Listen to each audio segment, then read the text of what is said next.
Hello mga lalabs, kumusta ang lahat guys? Ayan guys, magawa tayo ng maha blanca with cheese and sweet corn.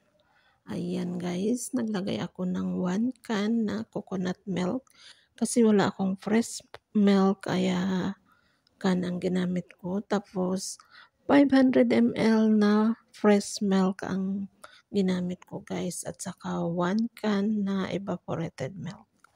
Ayan guys, mini-mix ko lang. Tapos nilagyan ko ng 1 can na condensed milk. Yung condensed milk ko guys ay homemade. Ako lang gumawa ng condensed milk ko. Ayan, nagamit na natin yung condensed milk. Tapos nilagyan ko ng half can na whole sweet corn at saka cream sweet corn. Ayan guys, sinalo-halo ko lang. Ayan. Siyempre, pakuluan muna natin bago natin ilagay yung cornstarch natin.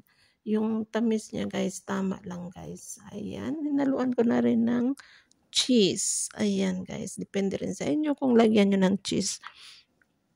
Pwede rin na walang cheese, pero masarap guys, may cheese guys. Ayan. Ayan.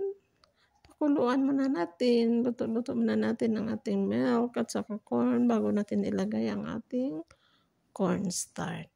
Ayan. Yung cornstarch ko guys ay 1 cup lang. Hindi nga umabot ng 1 cup. Ayan guys. Ihalo-halo na natin guys.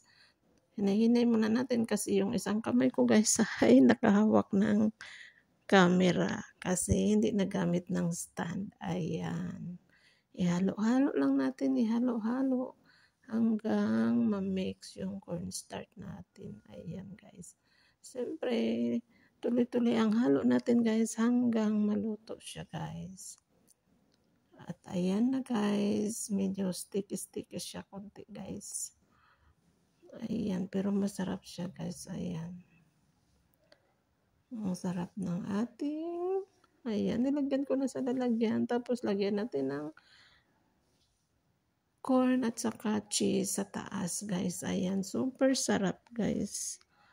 Ayan ang ating maha blanca with sweet corn and cheese. Ayan, thanks for watching mga lalabs and follow for more. Ayan. Bye. Yummy, yummy.